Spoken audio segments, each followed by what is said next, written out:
ভারতকে দাঁত ভাঙা জবাব দিতে ইসলামাবাদের কাছে বঙ্গোপসাগর যেন জ্যাকপট। তাই তো এই সমুদ্র সীমায় নিজেদের প্রভাব বাড়াতে চাইছে পাকিস্তান। বাংলাদেশের সাবেক প্রধানমন্ত্রী শেখ হাসিনা ক্ষমতাচ্যুত হওয়ার পরে ডক্টর মোহাম্মদ ইউনূসের দায়িত্ব গ্রহণ যেন সোনার হরিণ হয়ে ধরা দিয়েছে ইসলামাবাদের কাছে। তৎকালীন পূর্ব পাকিস্তানের সঙ্গে সম্পর্ক জোরালো করতে বেশ তোড়জোড় চালাচ্ছে ইসলামাবাদ। দ্বিপাক্ষিক সম্পর্ক জোরদারে বাংলাদেশের নৌবাহিনীর প্রতিনিধি দলকে করাচিতে আমন্ত্রণ জানিয়েছে পাকিস্তানের নৌবাহিনী। বাংলাদেশের সেনা কর্মকর্তা lieutenant general S M. Kamrul Hasan দেখা করেছেন পাক জ্যেষ্ঠ নৌ কর্মকর্তাদের সঙ্গে। আগ্রহ প্রকাশ করেছেন আঞ্চলিক নিরাপত্তা ও দ্বিপক্ষীয় প্রতিরক্ষা সমঝোতা জোরদার করার।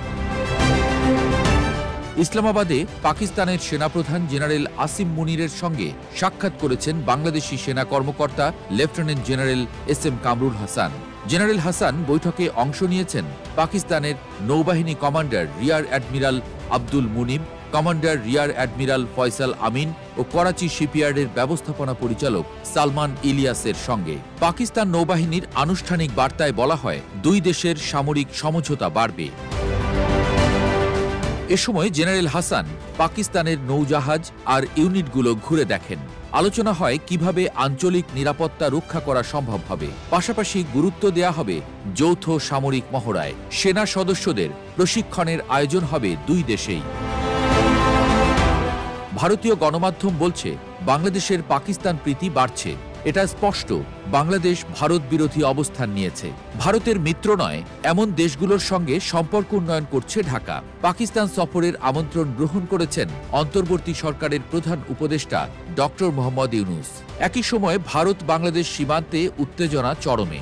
ভারতীয় গণমাধ্যমগুলোর দাবি, নয়াদিল্লি নয়, বাংলাদেশ সুসম্পর্ক বজায় রাখতে আগ্রহী পাকিস্তানের সঙ্গে। এই কূটনীতি বাড়াচ্ছে প্রতিবেশী দেশের সঙ্গে বিদ্বেষ।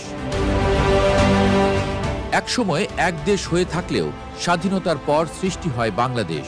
গেল 15 বছরে পাকিস্তানের সঙ্গে বাংলাদেশের সম্পর্ক তলানিতে ঠেকেছে। গেল বছরের আগস্টে হাসিনার পতনের পর পাকিস্তানের সঙ্গে কূটনৈতিক ও বাণিজ্যিক সম্পর্ক জোরদারে আগ্রহ বেড়েছে বাংলাদেশের। দায়িত্ব নিয়ে পাকিস্তানের প্রধানমন্ত্রী শেহবাজ শরীফের সঙ্গে কয়েকবার দেখা করলেও এখনও একবারও নরেন্দ্র মোদীর সঙ্গে দেখা করেননি অন্তর্বর্তী সরকার প্রধান।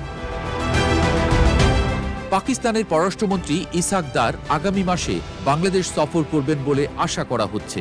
2012 সালের পর এটিই হবে পাকিস্তানের কোনো পররাষ্ট্রমন্ত্রীর প্রথম বাংলাদেশ সফর। এই বিষয়গুলো দক্ষিণ এশিয়ার ভূরাজনৈতিক পরিস্থিতিতে পরিবর্তনের ইঙ্গিত দিচ্ছে বলে মনে করছেন বিশ্লেষকরা।